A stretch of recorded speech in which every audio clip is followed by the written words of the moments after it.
السلام علیکم ناظرین، پروگرام ہے اسپیشل کلام اور میں ہوں آپ کا میزبان ڈاکٹر ایوب ندیم۔ ناظرین، یہی بر صغیر ہے جہاں بہت مذہبی ہم آہنگی ہوا کرتی تھی۔ بہت سی قومیں اپنے اپنے مذہب کے ساتھ اس چھوٹے سے خطے میں رہتی تھیں۔ میں آپ کو ایک واقعہ سنانا چاہتا ہوں کہ جب کمال امروہوی کی شادی مینا کماری سے ہوئی۔ مینا کماری بہت معروف اداکارہ ہیں جنہوں نے مختلف فلموں میں اپنی صلاحیتوں کا لوہا منوایا ہے، اور کمال امروہوی بہت اچھے ڈائریکٹر اور رائٹر ہیں فلم انڈسٹری کے۔ تو بھارتی فلم انڈسٹری کے یہ دونوں لوگ جب اکٹھے ہوئے، شادی کے بندھن میں بندھ گئے، تو مینا کماری امروہہ منتقل ہو گئیں، جبکہ کمال امروہوی بمبئی میں اپنا کام کر رہے تھے۔ یہاں ان کا ایک چھوٹا سوتیلا بیٹا، یعنی مینا کماری کا سوتیلا بیٹا بھی تھا۔ تو مینا کماری نے کہا کہ کیوں نہ اسے قرآن پڑھایا جائے، کیونکہ اس کا مذہب تو اسلام ہے۔ پھر انہوں نے ایک استاد کی تلاش شروع کی، لوگوں کو بلایا کہ سب سے اچھا عربی کا استاد جو ہوگا میں اس سے اس بچے کو تعلیم دلواؤں گی۔ بہت سے لوگوں نے امروہہ میں تلاش کیا تو انہیں پتہ چلا کہ ایک اردو کے استاد ہیں، ان کا تلفظ عربی میں بہت عمدہ ہے، لیکن وہ ہندو تھے اور ان کا نام تھا پنڈت ہری نارائن شاستری۔ تو ہری نارائن شاستری جو ہیں ان کو بلایا گیا۔ مینا نے پوچھا، پنڈت جی کتنی ٹیوشن لیں گے، کتنے پیسے لیں گے، میرے بیٹے کو آپ نے پڑھانا ہے۔ تو پنڈت ہری نارائن شاستری نے جواب دیا کہ مینا جی، ایشور کا کلام پڑھانے کے کیا پیسے، ہاں جب آپ اردو پڑھوائیں گی تو پھر پیسے بھی لے لیں گے۔ تو ان سے بہتر وہاں اردو کا اور عربی زبان کو سمجھنے کا کوئی استاد نہیں تھا، کیونکہ اردو کا رشتہ عربی رسم الخط سے نہیں، عربی لہجے سے بھی جڑا ہوا ہے۔ ناظرین، آج ہمارے جو مہمان اس پروگرام میں شریک ہیں، ایک استاد بھی ہیں، لیکن اس سے زیادہ ان کا کام فکشن میں ہے۔ فکشن رائٹر ہیں، محقق ہیں، نقاد ہیں، نئی نئی جہتوں پر سوچتے ہیں، اور وہ ہیں ڈاکٹر اسد محمود خان۔ ہمارے دوسرے مہمان جناب انصر منیر۔ انصر منیر بہت اچھے شاعر ہیں، آج کل سوشل میڈیا پر ان کی شاعری خاصی وائرل ہے۔ قانون دان ہے، لیکن شبلی نعمانی کی طرح انہیں قانون سے زیادہ ادب سے محبت ہے۔ تو آئیے ہم آپ سے ان کی ملاقات کراتے ہیں۔ خوش آمدید ڈاکٹر اسد محمود خان صاحب اور انصر منیر صاحب کہ آپ اسپیشل ٹی وی کے اس پروگرام میں تشریف لائیں۔ ڈاکٹر صاحب، آپ نے خاصا کام کیا ادب میں، تو ذرا تھوڑا سا ہمیں بتائیے کہ آپ کی کتنی تصانیف اب تک شائع ہو چکی ہیں اور وہ کس کس شعبے سے متعلق ہیں؟ ڈاکٹر صاحب، سب سے پہلے تو آپ کا بہت شکریہ کہ آپ نے ایک خوبصورت جو ہے گفتگو کا معاملہ کیا۔ بنیادی طور پہ جیسے آپ نے ذکر بھی کیا کہ میں فکشن کے ساتھ تعلق ہے، فکشن میں کہانی سے جڑا ہوا ایک تخلیق کار ہوں۔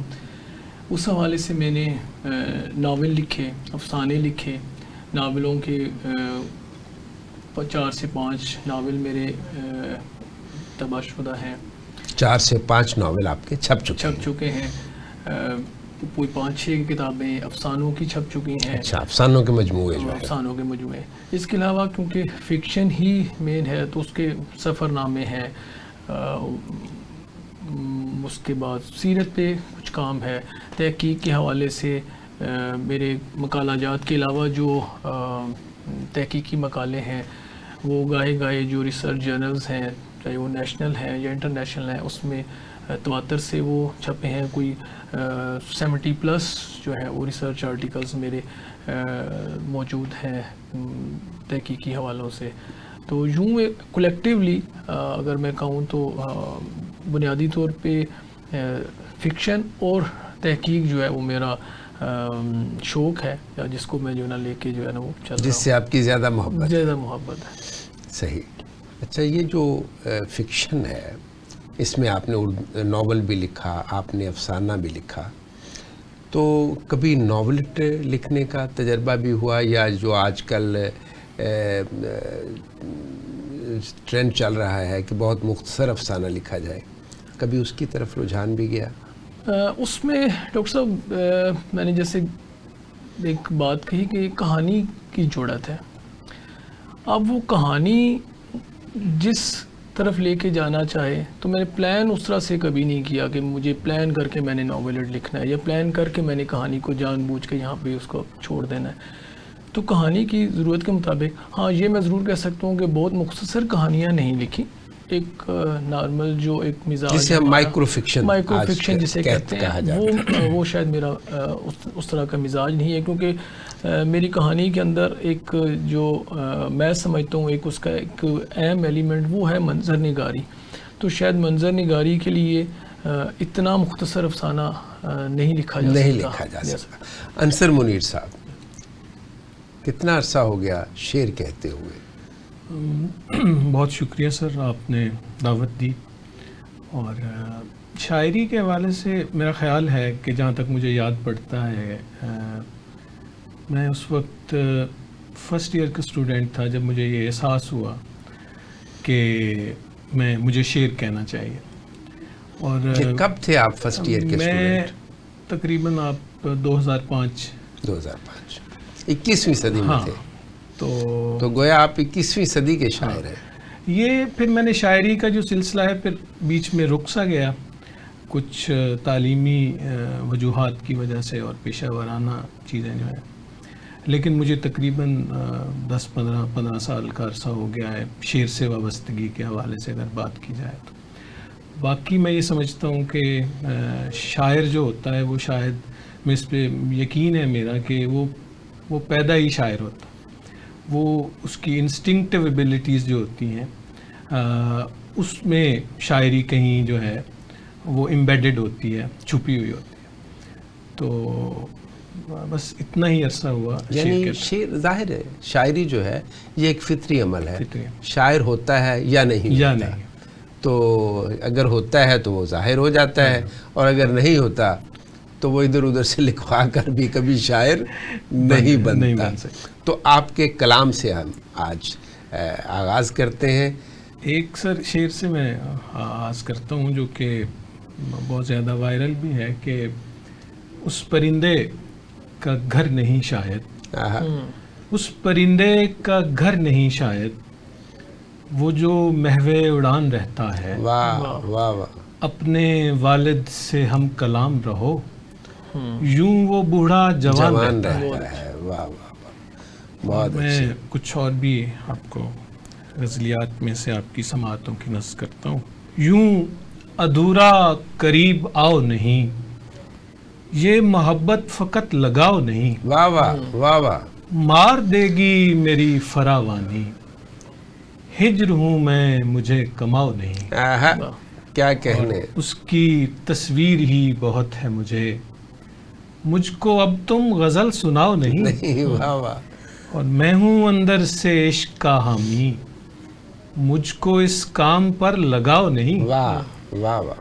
اور اس لیے ہے حیات یخ بستہ، اب تیرے لمس کا الاؤ نہیں. واہ واہ واہ.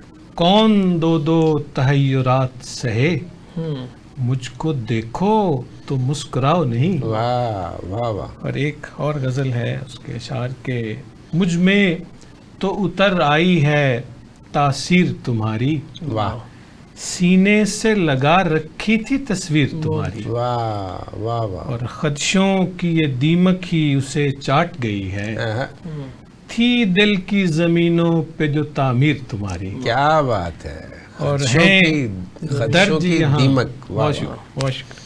ہیں درج یہاں عشق بھلانے کے وظائف، اسلوب سے لگتی ہے یہ تحریر تمہاری، اور میں تجھ سے بہت دور نکل آیا ہوں لیکن پاؤں میں ابھی تک ہے یہ زنجیر تمہاری، واہ واہ اور تم چھوڑ دو مجھ کو میری نظروں سے گرانا، واہ، تحقیر تو میری بھی ہے تحقیر تمہاری، واہ واہ واہ، تحقیر تو میری بھی ہے تحقیر تمہاری، جب وقت مصیبت میں ہی تم بھاگ گئے تھے، اب اس کا ازالہ نہیں تقریر تمہاری، واہ واہ، مجھ میں تو اتر آئی ہے تاثیر تمہاری، سینے سے لگا رکھی تھی تصویر واہ تمہاری۔ واہ، جو اسلوب کے حوالے سے آپ نے بات کی ڈاکٹر صاحب، وہ ہم داخلی شہادت کے طور پر اس کو ڈھونڈتے ہیں، اسلوب میں سے تلاش کرتے ہیں کہ یہ بات درست ہے کہ نہیں۔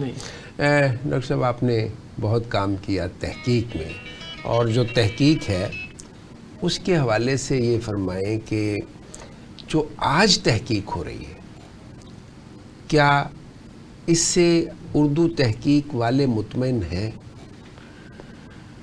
جہاں تک ڈاکٹر صاحب اردو میں ریسرچ کا معاملہ ہے تو میں سمجھتا ہوں کہ دو اس میں بنیادی ضرورتیں ہیں یا جن کو ایڈریس کرنے کی ضرورت ہے یا جن کے اوپر ہم آگے بڑھنے کی ضرورت ہے۔ پہلا، ہم جب شاعری یا فکشن کے حوالے سے تحقیق کے سانچے یا معیارات اردو زبان میں تلاش کرتے ہیں تو وہ ہمیں لگتا ہے کہ کسی ایک جگہ پہ حالی اور وہاں سے وہ آگے وہ ٹھہر چکے ہیں، اس سے آگے وہ بڑھے نہیں، یا وہاں سے آگے جو ہے اس کے اندر نئے جو چیزیں تھیں وہ داخل نہیں ہوئیں، جبکہ باقی جو تحقیق کے معاملات ہیں انہوں نے وقت کے ساتھ اپنے آپ کو نہ صرف ایڈجسٹ کیا بلکہ اس میں نئی چیزوں اور نئے جو ٹولز تھے ان کو بھی استعمال کیا۔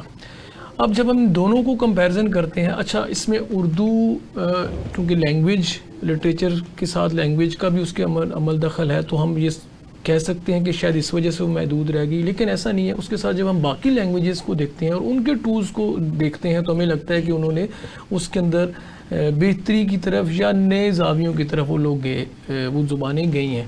تو اس حوالے سے میں سمجھتا ہوں کہ اردو تحقیق میں جو نئی چیزیں ہیں اس میں اڈاپٹیبلٹی بڑھانے کی ضرورت ہے، اس کے اندر نئے جو ٹولز ہیں ان کی انٹروڈیوس کرانے کی ضرورت ہے، خصوصی طور پہ مقامیت اور لوکلزم کے حوالے سے۔ جب تک وہ نہیں آئیں گے تو ہم شاید جو دوسری زبان کے ریسرچ ٹولز ہیں ان کو بھی افیکٹولی یوز نہیں کر سکیں گے۔ اچھا، ریسرچ میں جو معاملہ ہے کہ محنت نہیں کی جاتی اور سہل پسند ہم ہو گئے ہیں، جبکہ ریسرچ تو سہل پسندی کا نام ہی نہیں ہے، تو یہ تو ہمارے سارے ہی شعبوں میں ہے، یعنی علوم میں ہم لوگوں نے وہ ترقی نہیں کی۔ ہمارے پاکستان کی میں بات کر رہا ہوں کہ پاکستان میں علوم میں ہماری ان شعبوں میں ترقی نہیں ہوئی جیسے مغرب میں علوم کے شعبوں میں ترقی ہوئی ہے۔ اس کی سر بنیادی وجہ جو مجھے نظر آتی ہے، سہل پسندی، باقی تحقیق ایکچول میں تو سہل پسندی کا نام نہیں ہے، یا یہ جان جوخم کام ہے اور اس میں مسلسل کمٹمنٹ چاہیے، جو جب ہم ایک محقق کے اور ایک تحقیق کے بنیادی خواہش پڑھتے ہیں تو اس میں ہمیں یہ سب سے پہلے بتایا جاتا ہے کہ یہ ایک مشقت طلب کام ہے، اس کے اندر جو محنت ہے زیادہ ہے اور ہو سکتا ہے آخر میں آپ کو اس کا رزلٹ بہت تھوڑا سا نظر آ رہا ہو۔ لیکن جب ہم عملی طور پہ اس کو دیکھتے ہیں تو یہ ریورس ہمیں نظر آتا ہے، الٹ نظر آتا ہے کہ یہاں پہ اگر ہم جو محققین ہیں جو اسٹوڈنٹس لیول، کیونکہ ابھی بنیادی طور پہ ہمارے یہاں جو ریسرچ کا فوکس ہے وہ بیسیکلی سندی تحقیق کی طرف ہے، ہم خود سے تو بھی کوئی نیا کام کرنے کو تیار نہیں ہے، بلکہ بھرمار ہے سندی تحقیق۔ اب وہ جب بھرمار ہوگی کیونکہ وہ سند سے جڑی ہوئی تھی تو وہ ضرورت بن گئی، اب جب وہ ضرورت کی طرف ہم نے مائل ہوئے تو پھر ہمیں دونوں طرف یہ نظر آیا کہ جو سپروائزر ہے جو اس کو محقق کو لے کے چل رہا ہے اور جو محقق ہے، دونوں کی طرف انہوں نے ان موضوعات، ان جو چیزیں ہیں ان کو ایکسپلور کرنے کی کوشش کی جو آسانی سے میسر تھیں تاکہ انہیں زیادہ ایفرٹ نہ کرنی پڑے۔ اچھا، اس میں جو حکومتی سطح پہ ہے اس میں ابھی بھی جو ہمارا تحقیق جو انہوں نے بنیادی کچھ اہداف جو ہیں وہ شیئر کیے ہوئے ہیں انسٹیٹیوشنز کے ساتھ، لیکن جب وہ انسٹیٹیوشنز اگین میں کہہ رہا ہوں محقق اور اس کا سپروائزر جب وہ آتے ہیں اس کے عملی صورت کی طرف تو وہ چاہتے ہیں کہ آسانی سے ہو جائے. وجہ اس آسانی کی یہ نہیں کہ وہ کرنا نہیں چاہتے، استاد بھی چاہتا ہے کہ کیا جائے، شاگرد بھی جو ہیں وہ بھی چاہتے ہیں، لیکن جو ٹائم باؤنڈ ہے کیونکہ سند کی ضرورت ہے تو اس پریشر کے اوپر شاید وہ آسانی کی طرف جانا زیادہ بہتر سمجھتے ہیں. یہ ایک میں سمجھتا ہوں کہ ایک المیہ موجود ہے کہ ہمارے جو ادبی ادارے ہیں، جو سرکاری ادارے ہیں، جو غیر سندی تحقیق میں بہت معاونت کر سکتے ہیں، ان پر ایسے لوگ فائز کر دیے جاتے ہیں، ایسے لوگ مسلط کر دیے جاتے ہیں سیاسی وابستگی کی بنیاد پر، جنہوں نے زندگی میں کبھی ایک تحقیقی مقالہ نہیں لکھا ہوتا، اور وہ وہاں تحقیق کے نگران بن کر بیٹھ جاتے ہیں. اس پر رائے لیتے ہیں کہ انصر منیر صاحب کیا کہتے ہیں. مجھے غالب کا وہ شعر یاد آ رہا ہے کہ بنا ہے شاہ کا مصائب پھرے ہے اتراتا وگرنہ شہر میں غالب کی آبرو کیا ہے.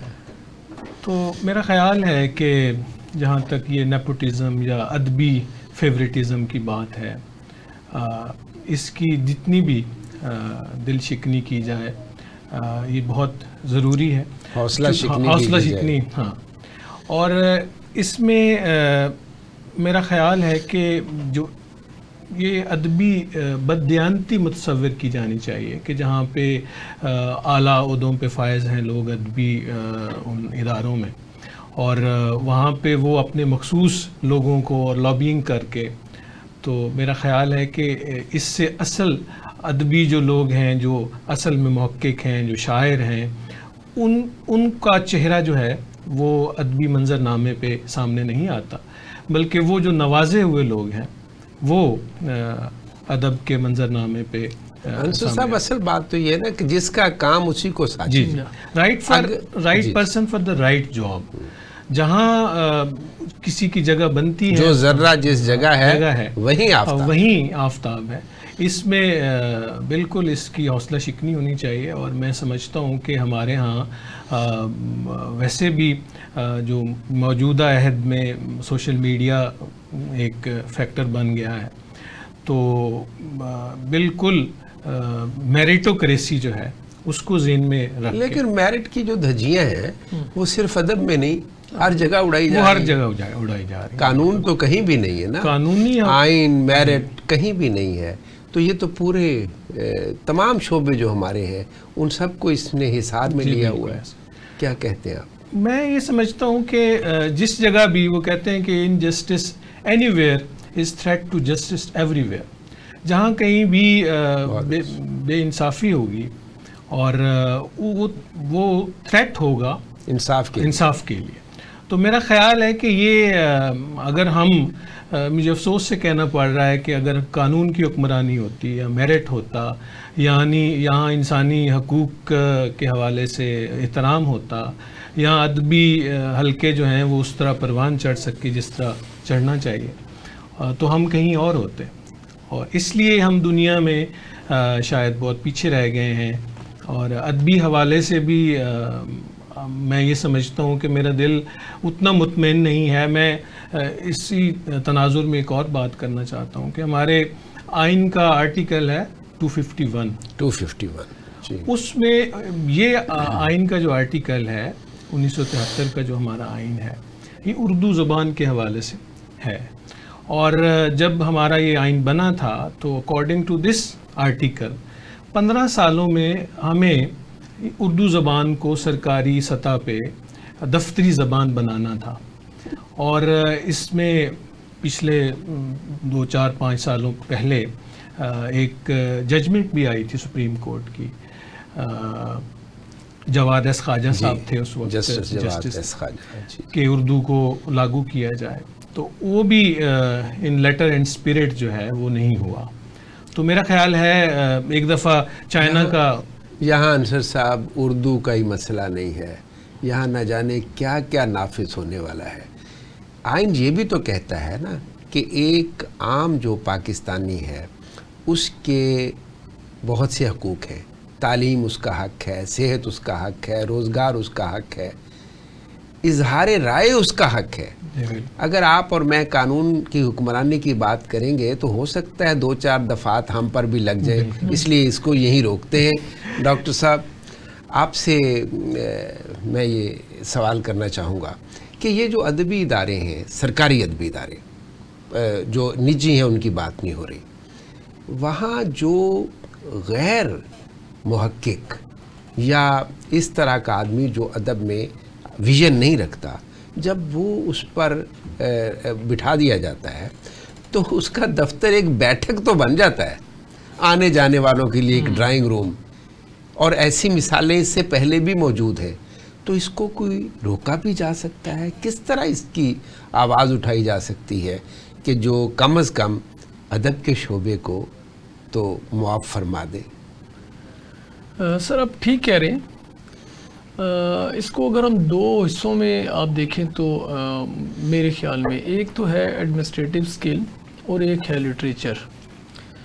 اب جہاں تک ایڈمنسٹریٹو اسکل ہے اس میں تو دفتری نظام چلانے کے لیے اس سیٹ کو مینیج کرنے کے لیے تو شاید کیا جا سکتا ہے، لیکن جہاں تک لٹریچر کی ترویج کا معاملہ ہے تو اس کے لیے جب تک لٹریری ویژن نہیں ہوگا بیک پہ، اس کا شاید گروتھ پاسبل نہیں. اور ان اداروں کا مقصد ہی یہ ہے، ان اداروں کا کہ زبان و ادب کا فروغ ہونا ضروری ہے اس پہ.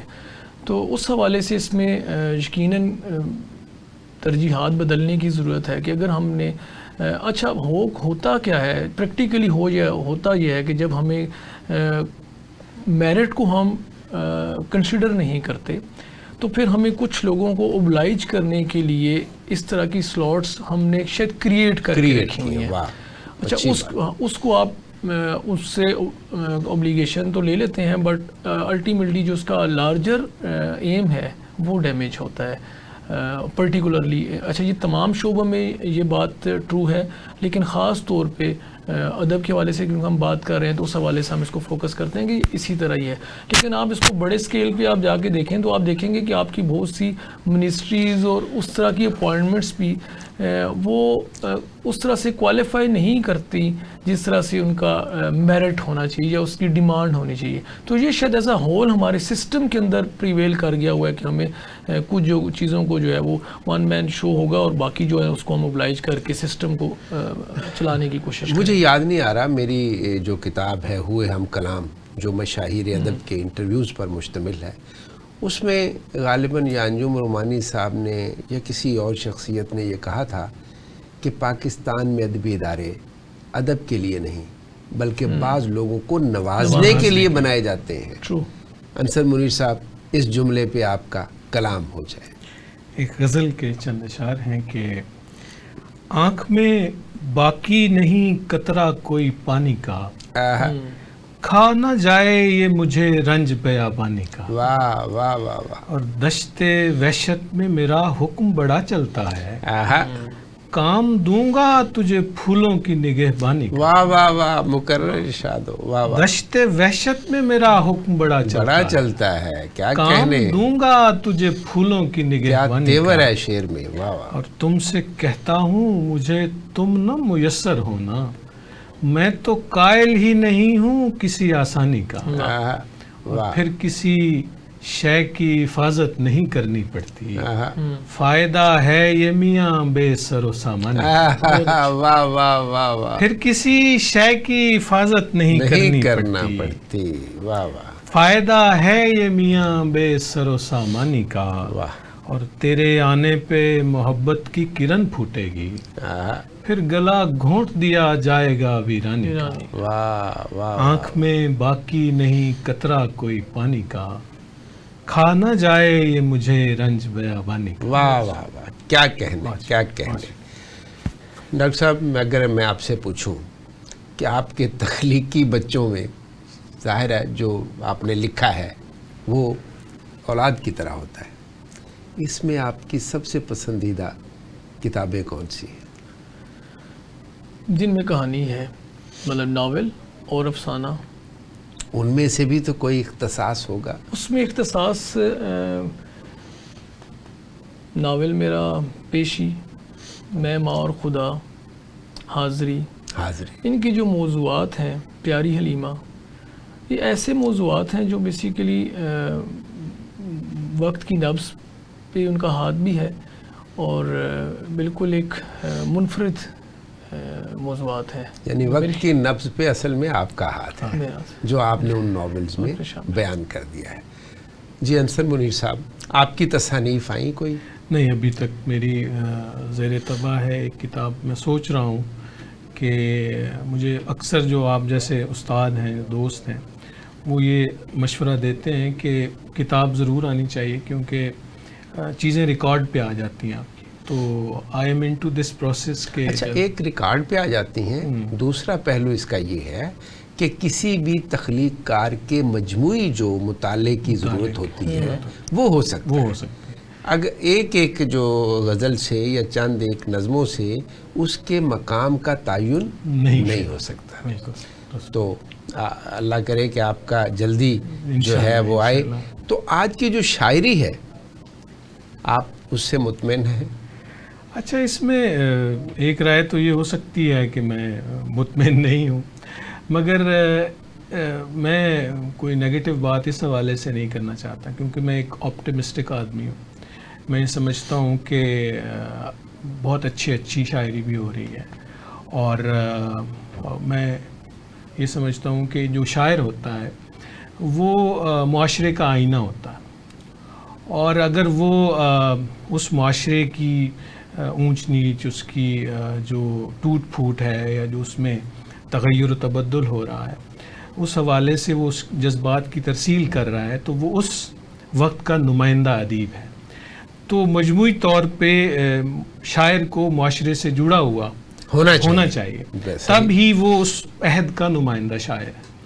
تو میں اس میں دونوں طرف سے میں یہ رائے میری ہے کہ بہت اچھا کام بھی ہو رہا ہے، بہت اچھی شاعری بھی ہو رہی ہے اور بہت وہ جو ہم نے پہلے بات کی تھی کہ فیوریٹزم اور نیپوٹزم والی شاعری بھی ہو رہی ہے جہاں پہ جو بلکہ زیادہ ہو رہی.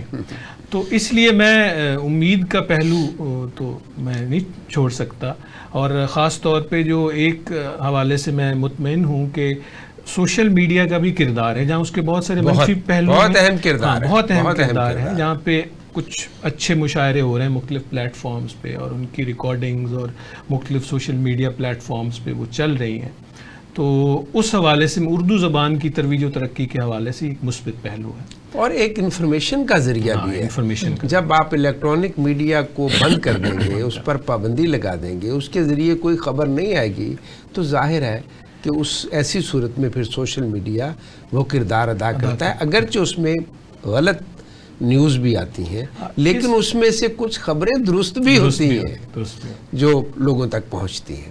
بالکل. اس میں جہاں تک ہمارے فریڈم آف ایکسپریشن کی آپ نے بات کی ہے تو اس میں ہمارا آئین کا جو آرٹیکل 19 ہے وہ بہت واضح ہے کہ آپ جو ہے اپنے جو جذبات یا اپنا جو اظہار رائے کی آزادی ہے وہ بغیر کسی روک ٹوک کی ہونی چاہیے. لیکن یہاں پہ ایک اور پہلو جو ہے وہ یہ ہے کہ جہاں ہماری آزادی ختم ہوتی ہے وہاں پہ کسی اور کی بھی شروع ہو رہی ہوتی ہے کہ آپ کسی کی آزادی میں انویڈ نہیں کر سکتے.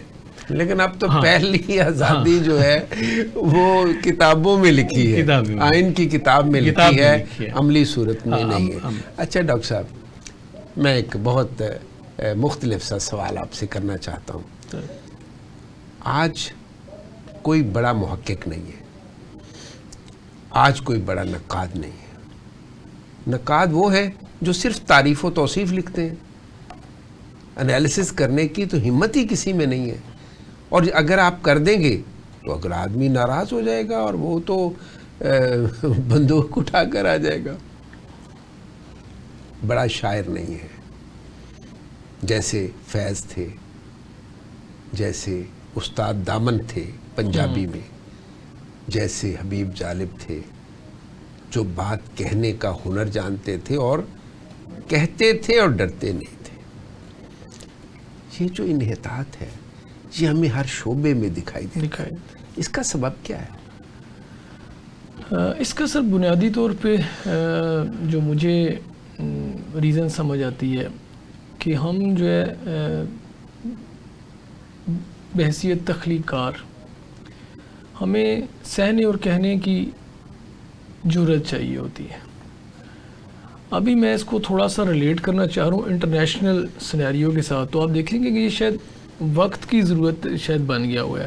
انٹرنیشنلی ہم دیکھتے ہیں کہ جو انٹرنیشنل ری الائنمنٹ ہے, جو ریجنل ری الائنمنٹ ہے, وہ بیونڈ بارڈرز کی طرف کی ہوئی ہے, اور اس میں گروپس ہیں جو پریویل کرتے ہیں. اچھا, اس کو آپ ابھی ادب کی طرف لے آئیں تو آپ دیکھیں گے جو آپ نے بات کی کہ کیوں, تو یہاں پہ بھی آپ کو یہی ریجنل ری الائنمنٹ نظر آئے گی بیونڈ بارڈرز, کہ مجھے اپنے انٹرسٹ کہ لوگ کہاں میں نے پچ کرنے ہیں یا کہاں اویلیبل ہیں جو میری تعریف کریں اور میں ان کی تعریف کروں, یا وہ میرے بارے میں بات کی اور میں.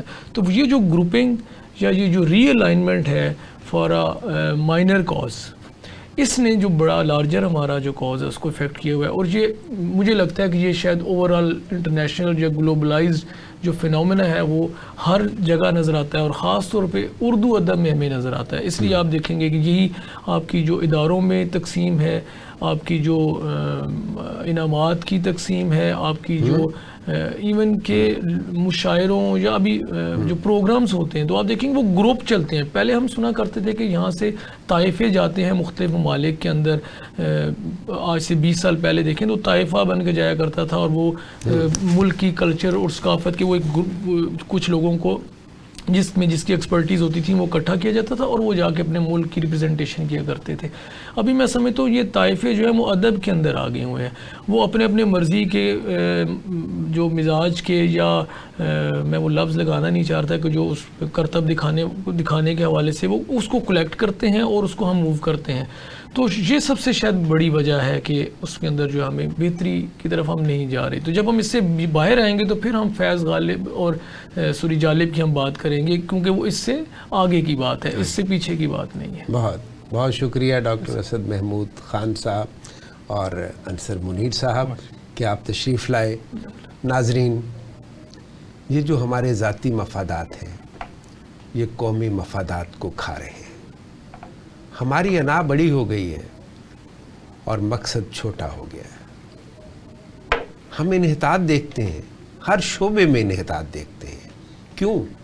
اس لیے کہ ہمارے ہاں جو اخلاقی مسائل ہیں, جو اخلاقی اقدار ہیں, وہ دم توڑ رہی ہیں. ان کو بچانے کے لیے ہمیں لکھنا ہوگا, ہمیں بولنا ہوگا, ہمیں آگے بڑھنا ہوگا, اور یہ کام ادب سے بہتر کوئی نہیں کر سکتا. صحافت چند دنوں تک کسی بات کو بیان کر سکتی ہے, لیکن ادب ہمیشہ زندہ رہتا ہے. آپ دیکھ لیجئے, دکنی ادب سے لے کر آج کے دور کے ادب تک ہر تحریر زندہ ہے. اس کے ساتھ ہی آج کے پروگرام سے ڈاکٹر ایوب ندیم کو اجازت دیجیے. اللہ حافظ.